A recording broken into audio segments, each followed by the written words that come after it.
I didn't really get into real estate. Real estate kind of got into me. So I'm roofing houses. I got a job on an oil rig and I got laid off from that.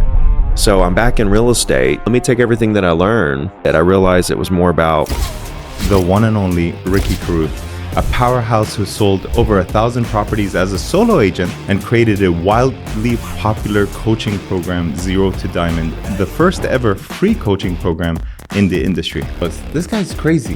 Why is he giving away all this coaching for free? Coaching wasn't even on my radar. Like, I realized I couldn't do this forever. So a lot of people think that they're going to get into real estate and just make hundreds of thousands of dollars in commission. The cool thing is anybody can do it. And the only thing between agents and their goals, thousands of one-on-one conversations with people in their market. Just hit it head on. Just get through there and get to the other side. How do you break out of those patterns and sustain long-term growth? But the ups and downs, you just kind of mitigate those with, then you go back to the basics, because you could create deals out of thin air at any moment, right? Everybody in the community knew, like I'm the guy they can trust. Ladies and gentlemen, make some noise for Ricky Carruth! Ricky Carruth from Gulf Shores, Alabama. I introduce you, he's number one, not top four. He's the man of the real estate industry.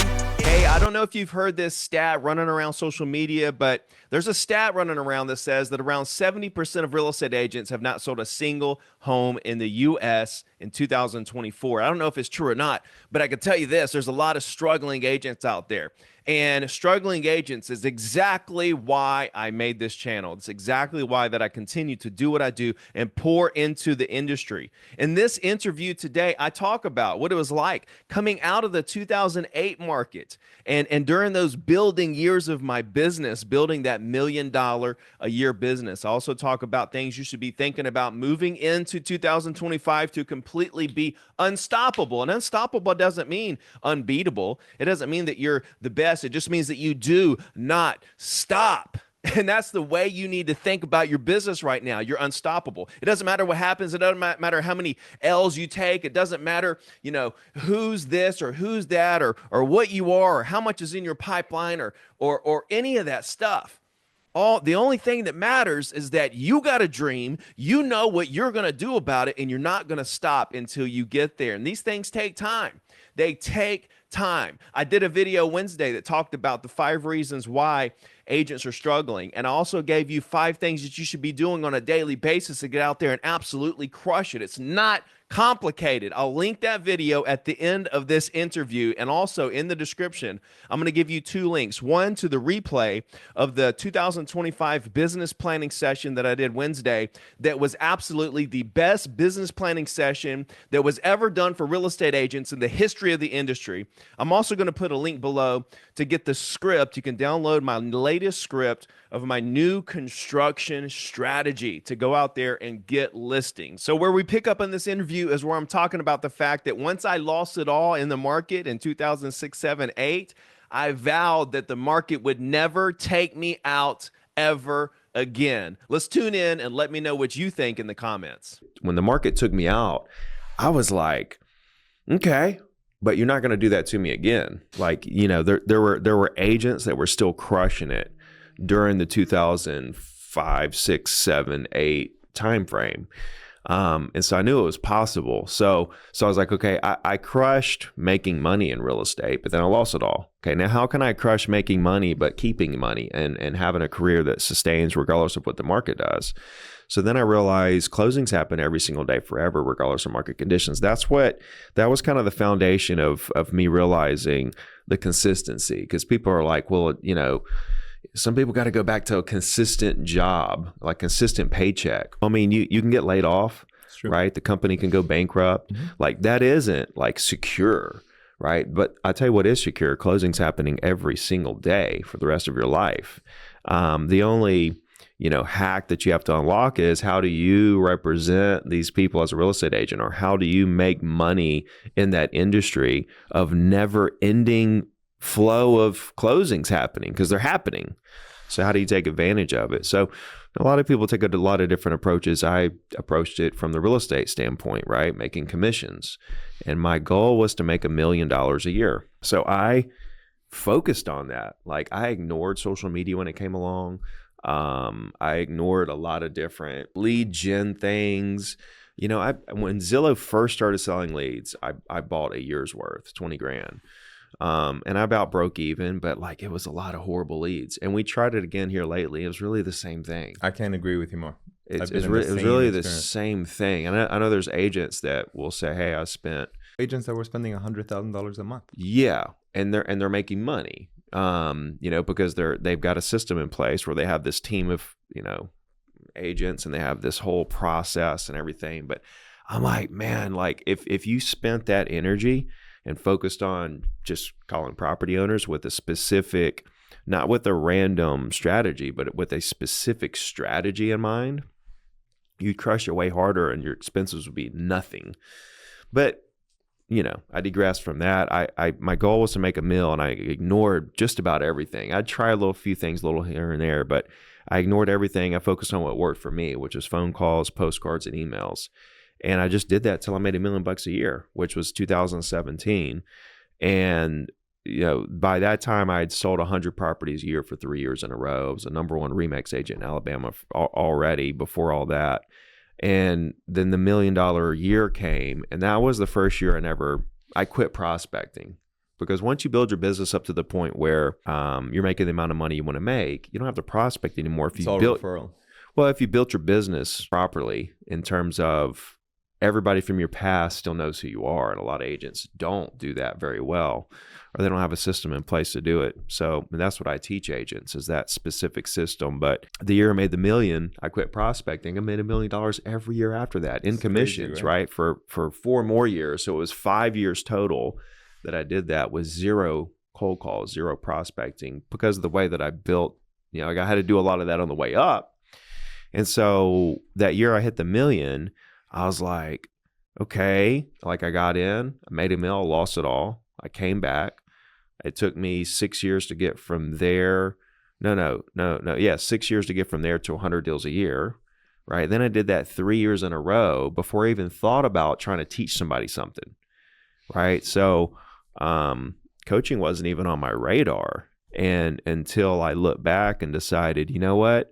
Real estate is not something I want to do forever, like being a real estate agent. And it's funny because if I'm in a room of 500 agents, I was in Vegas speaking, and I was like, I did another talk for 200 agents in Miami a couple weeks ago. Asked them the same thing. How many of you guys want to be a real estate agent forever? Right? Not a single hand.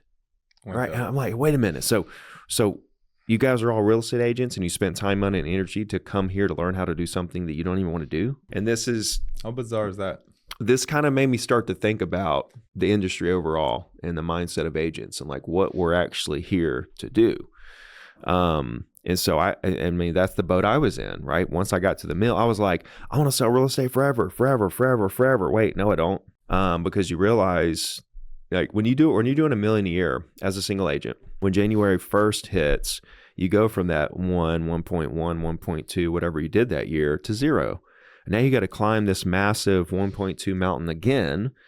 And you look back and you know how much work it was to get there. And even though it wasn't a lot of work, because at that time I was literally spending like 20 to 30 hours a week on my real estate business. It's not like it was taking a lot of hours, but there's a lot of mental capacity that is used, right? There's a lot of stress behind the scenes. Outside of those hours, there's a lot of thinking and working and strategizing, and you've got clients that are driving you crazy, and then you got easy deals, but then you've got other agents that are involved and their clients. And like, there's so many things emotionally happening in the deals. It's very draining.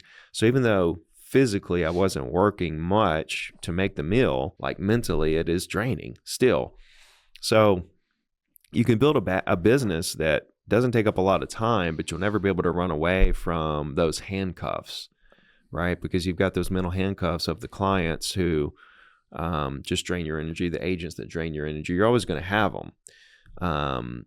And then just the sheer energy just from, keeping the business going. Then you have all the pitfalls of the different market cycles and stuff. Then you have the fact that you literally can't leave really, and even when you go on vacation, you're still kind of working. in that kind of business, right? I don't know about you, but I always feel like when I go away, that's when my phone rings even more. I feel like everybody knows I've left town and they want. I think it's just an illusion. I think it feels like that, but it's not necessarily true. I think you just feel like that because you don't want any calls. So any call you get is it's magnified. So you think, man, I'm getting more calls. Well, not really. You just don't want any. So but yeah, like I realized that that I didn't want to do it anymore. Like I realized I couldn't do this forever. So then I was like, okay, what can I do? Well, I can build a business around helping agents do what I've done. And so that's when I wrote a couple books and started speaking, writing, coaching,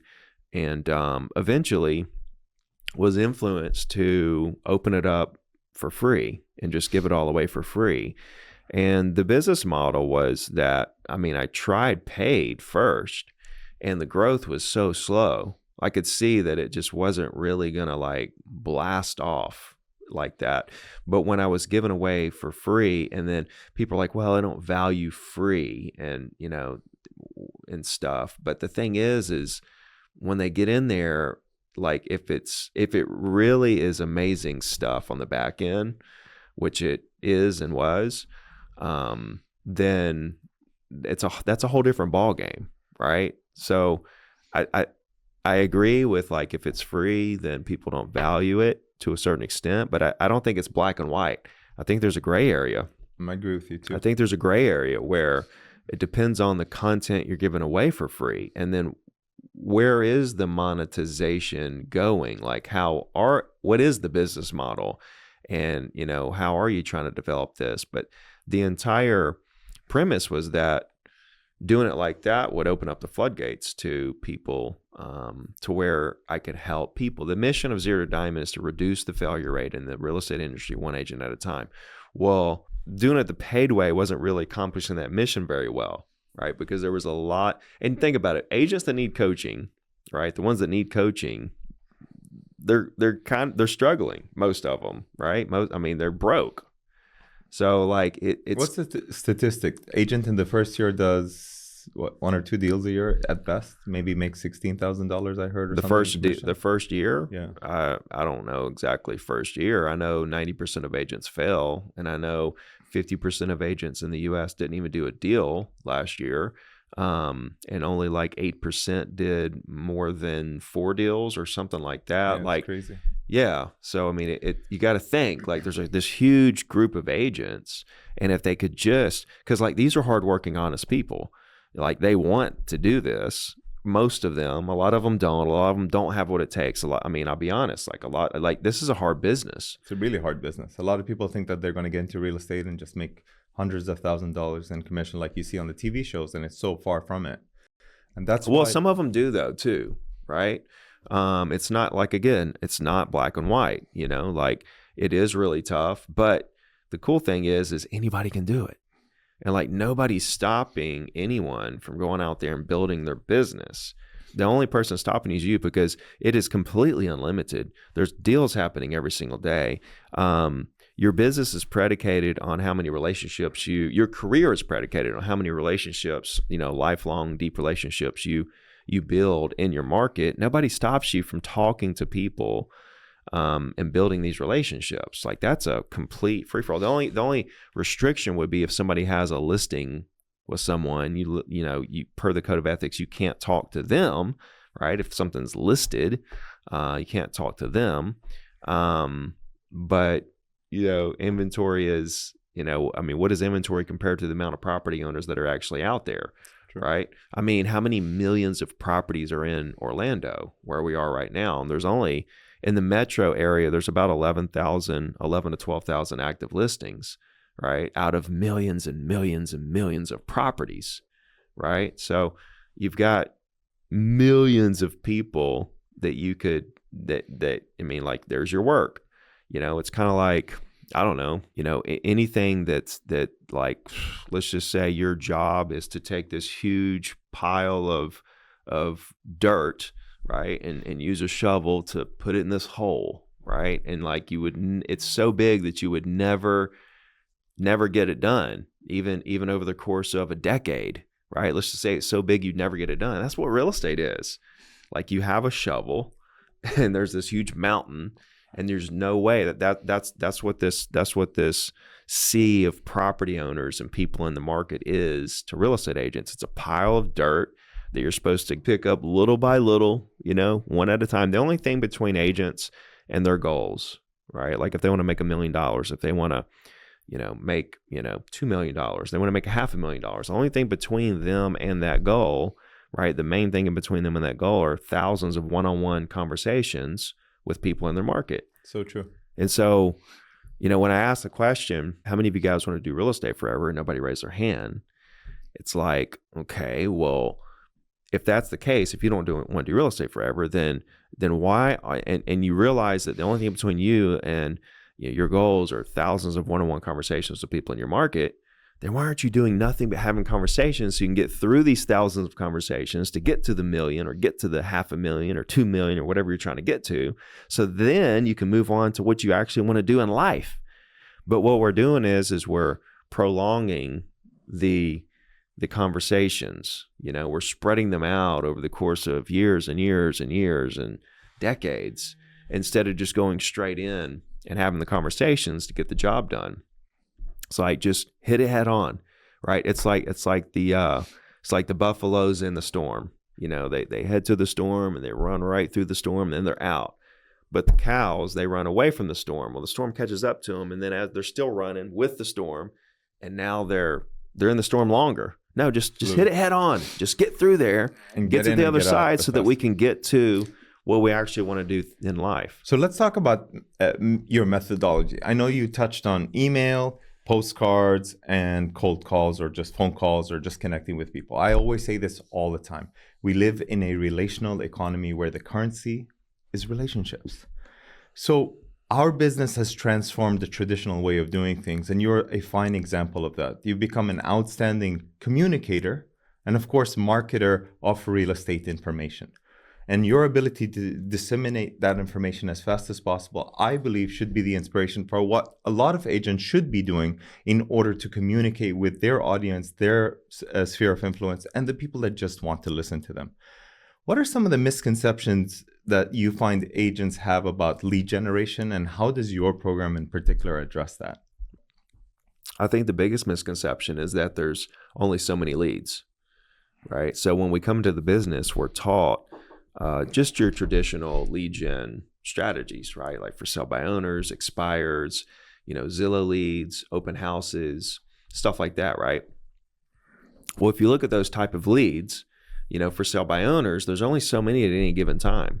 And then you're kind of waiting on more to come on the market. Same thing with expires. There's only so many popping out every day, right? And then you're kind of waiting on more to come on the market. Zillow leads, like they only give you so many leads, right? And they actually sell zip codes and kind of trick you into thinking, well, you got to buy the zip code really quickly because there's only so many leads in this zip code. Open houses, you're kind of subjected to how many people walk through the door.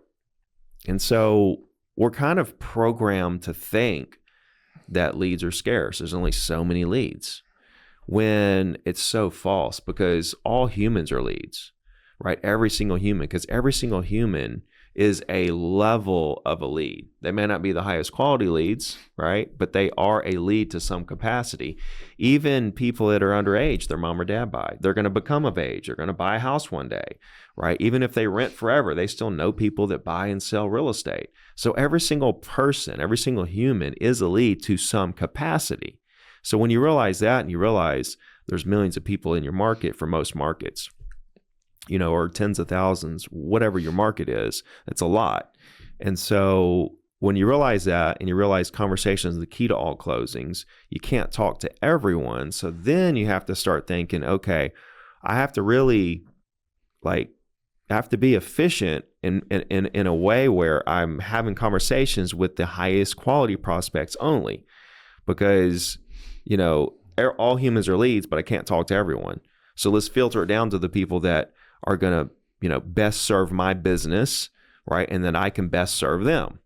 And so that's where, niching out exactly what types of property you want to sell and talking to specifically property owners that own that type of property is the best strategy, right? As far as efficiency, lead costs. I mean, because if you are dependent on a Zillow, if you're dependent on a YouTube, an Instagram, if you're dependent on a team leader, a broker, or any online lead service, or if you're dependent on anything else giving you leads versus you being able to create your own leads, that's fine as long as you realize you're in that boat where you're dependent on somebody else for leads. And what happens is whoever you're dependent on leads for controls the leads that you get in terms of how many you get, what the quality is, and what they cost, right? I would rather, this is just me speaking, I would rather control how many leads I'm getting, what they cost, and what the quality of these leads are. Like, who am I talking to? Am I talking to first-time home buyers, renters, random people, lot buyers? Who am I talking to? No, I want to talk to the exact people that own the exact type of property that I want to sell. That's the only people I want to talk to, right? I mean, this is just me. I'm coming from a place of strictly efficiency, strictly production oriented. I mean, this is why my business grew so much faster than everyone else's business, because I knew that, like, I figured it up. They were getting about 40 or 50 leads a month through Zillow or open houses or whatever, right? And so it's about 500 leads a year. I said, okay, if agents are getting 500 leads a year, I can call 100 leads a day, right? Because all humans are leads. And if I'm calling a human, I'm calling a lead. So I can call 500, I can call 100 leads a day. Well, that's 500 a week. They were getting 500 a year. So my business essentially was growing 52 times faster than all the other agents in my market, right? Because I was able to quantify that and put it into a formula, if you will, and execute on it, right? I'm a common sensible math guy, right? I'm not a algebraic, math whiz, but I'm very commonsensical math, like 2 + 2 = 1. Like, show me how to do it, and then I will carve out a path to make it happen strictly based on the numbers, where I can predict where I'm going to be. It's kind of like if you have 5 great conversations with property owners 5 days a week, that's 25 property owners.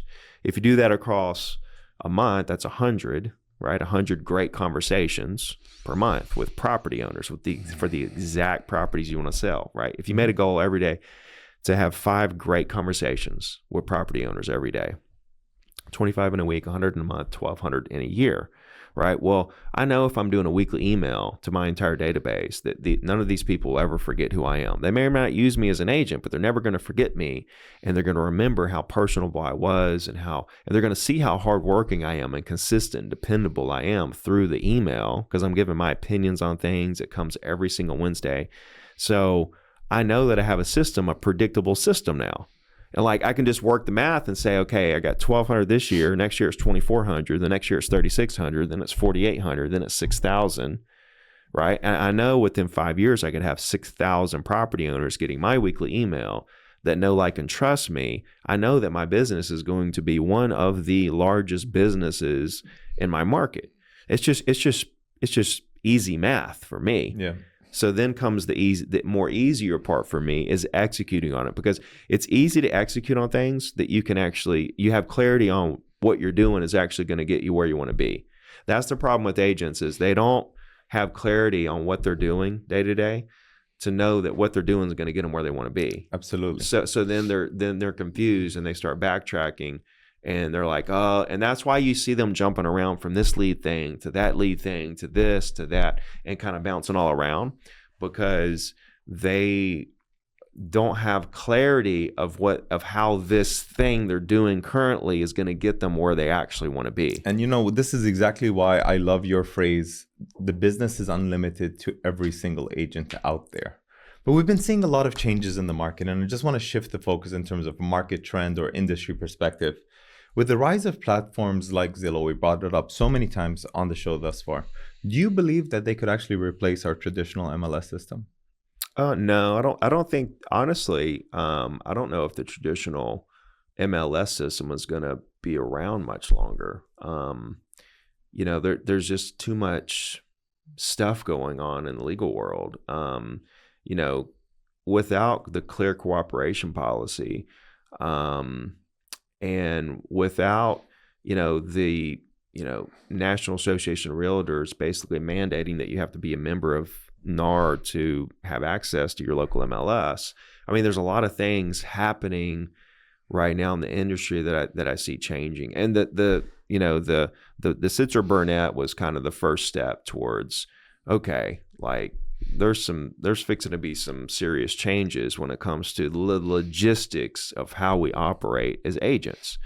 I think Zillow will be one platform that has listings and stuff, right? And they have a lot of eyeballs. Homes.com is kind of rivaling with them in terms of eyeballs. Zillow's still, the winner, but you're going to have other platforms pop up. You actually have the American Real Estate Association, by Mauricio Unmasky. He's started that, and it's basically what NAR does. But nothing will ever be another NAR, right? Because NAR had it locked up for so long, where everything was kind of mandatorily flowing up to them from the local associations to the state associations to the national association, which in my opinion, they were doing a lot of great things, and they were doing a lot of things questionable. But overall, I think a lot of things are going to change. So no, I don't see Zillow like being like the MLS, but I see it being one of, the MLSs. And when you say MLS, I think that term might even change, multiple listings service, because like the whole definition of MLS is kind of like private realtor information. And I just don't know if there's going to be a whole lot of private realtor information moving forward. It's really interesting that you mentioned that. I know you've always had a very optimistic outlook in spite of whatever market trend or change is happening in the market. I think we can all agree that this has probably been one of the most challenging real estate years for a lot of people in this industry, whether it's sellers, buyers, agents alike, high interest rates, so on and so forth. How would you describe the current real estate market, and what do you think would be the key trend for buyers, sellers, and agents that they need to be aware of for the upcoming year? That's a great question. So I actually been looking at this a lot. It's really interesting when you really look at the data, because the market has really flipped, right? It's really flipped, and it's really flipped slowly, right? And the writing is always on the wall in real estate. Real estate's a very slow moving industry. And so what I've seen is, it's like, okay, there's 200 major markets in the US. 2 years ago, the inventory for those 200 markets, there were only 14 markets that were back above pre-pandemic inventory levels, 14 out of the 200. Last year, that jumped up to 17. Okay, so not a huge jump, right? But now, 2024, October 2024, now we're at 54 markets are above pre-pandemic levels. And I was looking here in Orlando, and I saw the stat that inventory hasn't been this high since 2015, right? And so 2015, so we're back to 2015 levels in Orlando. And I think what you're seeing is it's been a very slow process moving from a seller's market, which was 2021, right, to a buyer's market. Right now, we're even right now. It's like 5.5 months worth of inventory, right? Inventory is based on how many closings are happening every month compared to the amount of inventory you have and how many months it would take to actually eat up that inventory. So you have 5.5 months worth of inventory in Orlando, and a balanced market is 5 to 6 months worth of inventory. So you're literally in a balanced market, which means you've got just as many buyers as you have sellers. Now, when you go above that mark, now you're dipping into becoming a buyer market, right? Where there are less buyers than there are sellers, right? And that is where the buyers start to have more control and more power.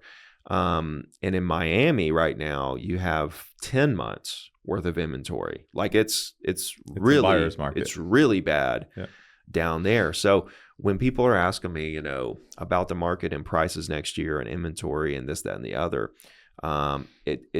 you have to be really careful because it depends on what market you're in, right? And I think that we're going to see prices increase in some markets 5-6%, and I think other markets you'll be down 5 or 6%, right, next year, which is very interesting, right? And so I think now more than ever you've got to get really localized with your data, and when you're speaking to people about what the market's going to do, and really understand what each market is doing, because each market is really a different animal right this second. When things were going great, it was easy to kind of tell, right? Because it's like everything's blowing up, right? You can list anything at any price and it's going to sell, probably for more than what we're listing it for, et cetera, et cetera. But when a market gets difficult like it is right now, these local markets vary by a lot, because they go from that really hot market to that slow market, and it's staggered right across the market. So it was 14 markets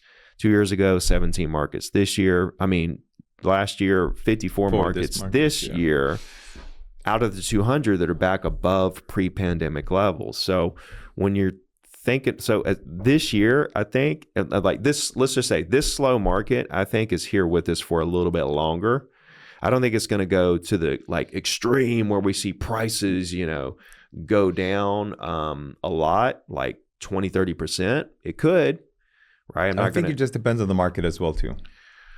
Right. Like you could see some markets, but I'm talking about like a national number, right? Correct. Like I'm talking about a national number, like 20% nationally, right? That would mean that some markets are down 30 or 40%, some are down 5 or 6, right? If it's down nationally 20%. Down 20% would be crazy nationally. I don't think we're going to see that. We could, right? You never know kind of how far the pendulum is going to swing the other way. We're in the middle of one of these cycles.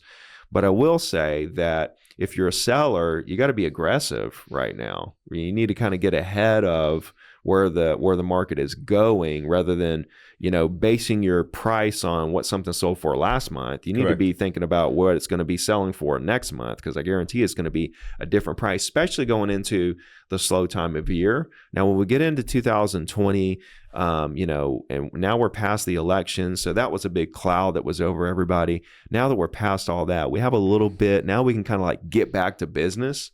But I think for agents, there's a lot of agents that had like their best year this year. And it's like, wow, congratulations. You should literally, you should be screaming up and down, right? And you need to also be looking at what's working in your business. You need to double down. You don't need to get comfortable right now. You should be going full steam ahead if you had your best year. Same thing really with people that struggled this year, because I think there's a lot more people that struggled than have their best year, because, and this is why, because transactions were down to 95 levels at basically all-time high prices. So it's like that's why we're seeing these buyers markets start to pop up in some of these markets, because it's like you got to tell a buyer, hey, you got to pay like all-time high price on this property. That's a really tough sell. And if they don't need to, or if they can somehow not do that at these high interest rates, then they're not going to do it. That's why we're seeing such a suppression of buyers. So it's an interesting market, and I think next year we'll have a rebound in home sales, and I think prices will hold pretty solid. But if you're a seller, you need to be aggressive, and if you're an agent, you should be using this time to expand your influence in the market, because we know what's going to happen. We know we're going to get back to a 5 million a year market, right? So like we know that's the end game. We're going to get back there, whether it takes 1, 2, 3, 4, 5 years to get there. We're going to get back there. So what are we doing now to make sure that that our business is going to be at full potential, as the home sales grow each year from here on out? Because I do think we're at the bottom of the home sales. So let's turn this on to our listeners who may be buyers or sellers.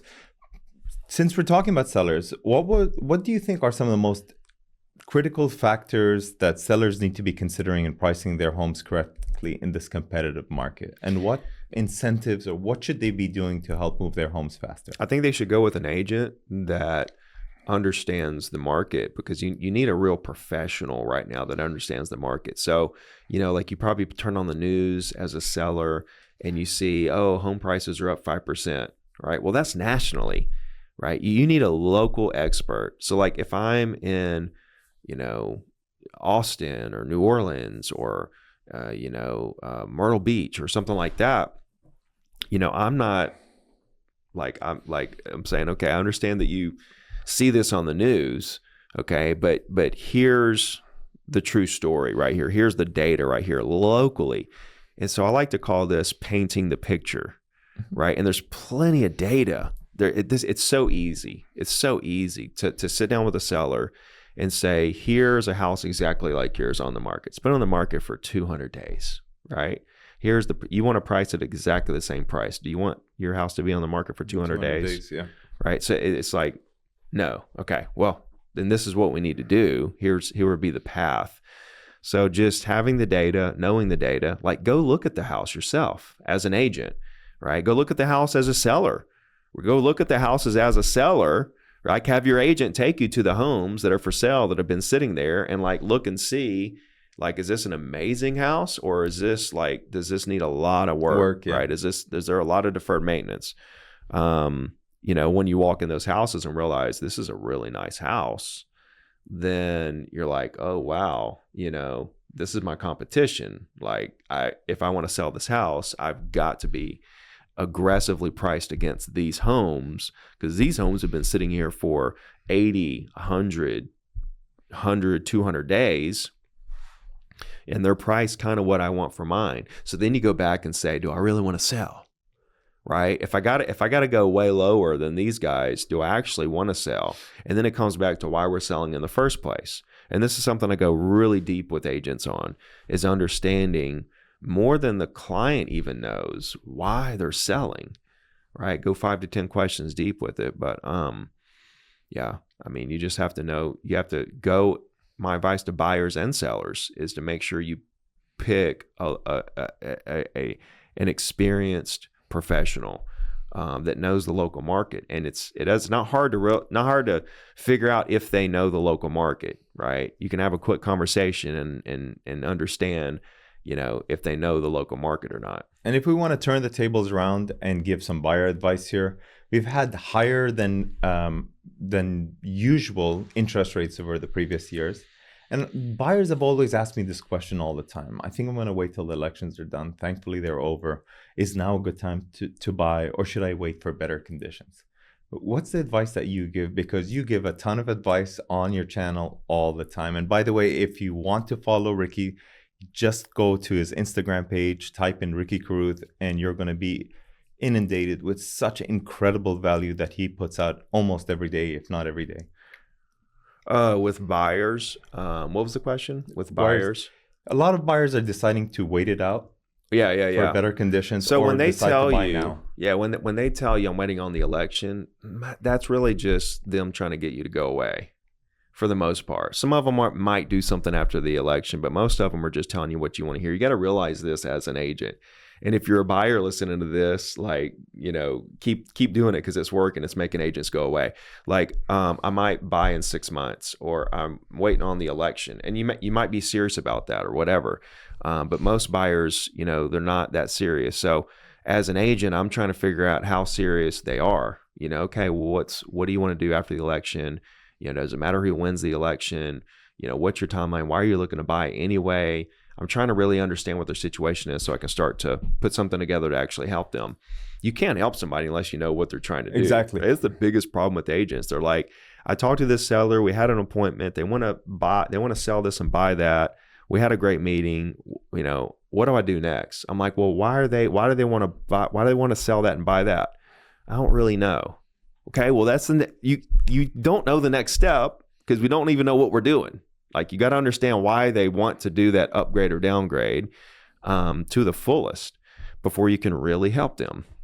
But anyway, if you're a buyer right now, I think it's interesting for buyers, right? Depending on what market you're in, that you've got a little room to breathe here as opposed to a couple years ago. You've got a little room to breathe, but I wouldn't get comfortable with this moment. I think it's here to stay for a little while, but I don't think it's here to stay for good, where there's a lot of pent up demand. So, like, especially right now with it being a slow season, November, December, stuff like that, even January to a certain extent, certain markets, that's a good time to get out and buy because it's generally negotiate a better deal at generally that point in time. slower. Yeah. And if it becomes more of a buyer's market, you can start kind of negotiating against sellers. If you got two homes you really like, you don't care which one you get, you kind of got the upper hand. Like, see which one will take the lowest offer and then play this one against that one. Like, well, I'm going to go over here if you guys don't take this. And like, you're serious because you've got somebody that will do a deal over here for this much. That's when it becomes incredibly interesting for buyers. You've leveraged your social media platforms in a way that far surpasses what a lot of people are able to do. You've spoken on a lot of great stages. And the one thing that I love that you do, you just give away your information all the time. Your coaching is free. Your information is just pearls of wisdom all the time. Tell agents how to effectively leverage social media so that they can benefit and follow in the same path as you have as well too. Well, I think social media should be used to build your brand, not necessarily lead gen. I think lead gen for social media should kind of be a secondary option, in my opinion, right? This is just me talking. What I would do personally, I would maximize it. But I would understand that any lead gen activity, the entire objective of it is create a conversation with a potential prospect, right? A human being in the market that might want to buy or sell something.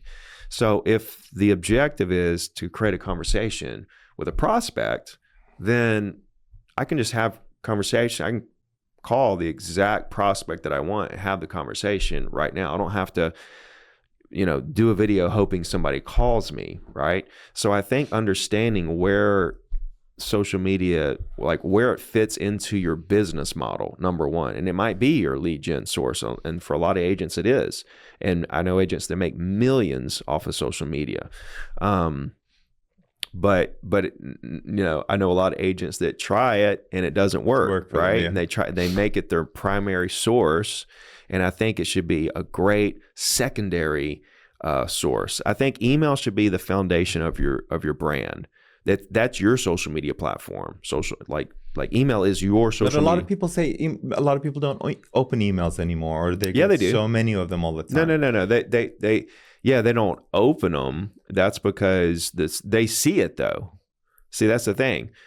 I mean, you could say the same argument with not a lot of people engage with social media content. They just flip through. They see it and they just keep going, right? But some people click on it. Same thing with email. They just flip through. They see it and they just don't click on it. But some people open it, and so the average open rate is like 30%.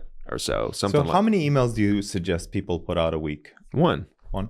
Yeah, one email with their opinions on something local in the market, right? It could be market stats, like here's the stats and here's what I think about them. Too many agents are just sending out stats. Here's the stats. See you later.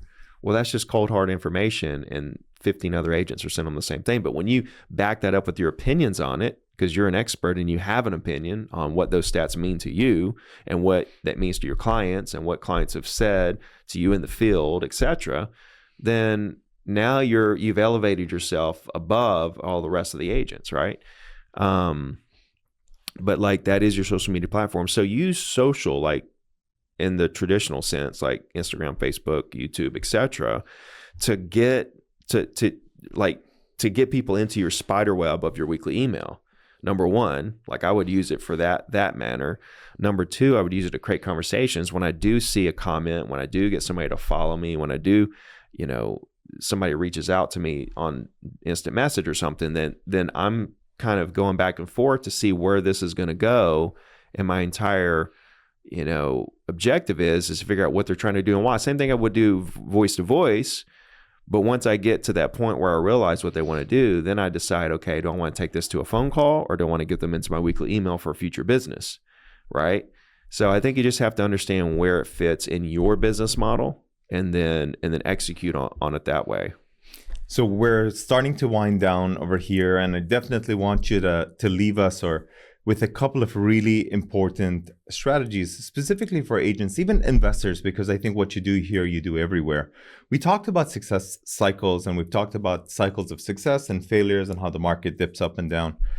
How do you break out of those patterns and sustain long-term growth? You mentioned it in the beginning of our episode. Just tie it all in together and teach the agents and the investors how they can navigate through these ups and downs to continuously find success in what they're doing in real estate? Well, I mean, quit paying attention to the ups and downs. Like the market cycles really don't have a lot to do with your success. I mean, it does in terms of the temporary moment, taking advantage of whatever the market gives you. But long term, it's just how many relationships are we building in the market? When I lost everything the first time, it's because I did not create relationships. I did not do a weekly email. I did a deal with someone and never talked to them ever again. I did another deal, never talked to them, over and over and over again. And when the market crashed, I had no clients, and I didn't understand the game. If I understood the game, that I would have been licking my chops at the moment because as prices went down, I'd have been like who wants a deal? Yeah, right. There's lots of them here, and I would have sold. And eventually, I did do that. It took me a couple of years, and when I came back, I did do that. I said, hey, these properties are just as beautiful as before, but they're 50% off now. Who wants one? I eventually did get there, but it took me a while. But if I would have knew that going in, then I would have been able to take advantage of that when it happened, and my business would have just continued to roll, right? So being able to kind of like move with the market, and that's what I'm saying right now. Like a lot of people are like they're feeling it because things are sitting on the market longer, but they kind of like think it's more temporary than it's going to be. I think the slow market's here to stay a little longer. Maybe over the next 6 months, maybe over the next year. I don't really know how long this is going to last, but it is going to last a little while. Is it going to go to zero? No. Is it going to, is it going to crush your business? Absolutely not. I think it's a massive opportunity, right? It gives you an opportunity to stack listings, number one. Like you couldn't do that a couple of years ago. You get a listing, it's sold in an hour. Now you can literally stack 20, 30 listings right this second. So that should be like goal number one, because you can actually do that now. And then getting really good at pricing those listings and so forth. But the ups and downs, you just kind of mitigate those with the relationships that you build over the years. If you get into a down year and you're new or you haven't built a database, then you go back to the basics, because you can create deals out of thin air at any moment, right? You can literally take a property and say that's for sale, and just look up all the people who have smaller properties or older properties around it and call those and say, hey, I see you're here. Do you need a bigger house? I got a really nice one I'd love to show you. And they don't want that house, but now you're in a great conversation with somebody that you didn't try to get them to sell their house. So now you actually have started the relationship out on the right foot. And if you do this over and over and over again, and you're building these relationships and starting them out on the right foot and following up with the weekly email on the same day of the week forever, you're just building your base up. And it doesn't matter where we are in the market cycle, you can start this at any moment. Right. And so if you do it that way, and you get 1,200 year one, 24, 36, so on and so forth, at that point, it doesn't matter what the market's doing. You take whatever the market gives you and crush it. That's the key takeaway here. If you're in this market, you heard it from Ricky first, listings is the key to your success. You have a course that you're kicking off in December, what is it again, 18th? Yeah, December 18th. So I'm doing my annual 2025 business planning session for real estate agents. Which I have signed up for, and you should too. Yeah. And so we'll just put a link in the description or whatever for you guys. Or you can go to my Instagram and DM me. I answer all my DMs or whatever. But yeah, looking forward to seeing everybody December 18th and, getting everybody ready for the next year. Last question. What advice do you have for real estate professionals looking to leave a lasting impact in their communities and their industry? Well, I guess the best advice is like if you build your business on integrity, doing what you say you're going to do every single time, regardless if you feel like it, regardless. And then that word of mouth starts to happen. I think that's the biggest thing. Like when I was selling, like everybody knew that they could trust me, right? Everybody in the community knew like I'm the guy they can trust. And when they remembered you from your mom's salon, that's why. Well, it was way past that at that point. Like, just kidding. Yeah, that was a good handful of agents at that time. But by the time I got into real estate, 10, 20 years later, some of those guys were even retired at that point. And then over the next 20 years, I developed my own career, my own brand, my own name, and I built it on integrity, right? Dependability, consistency, hard work. And everybody loves a hard worker.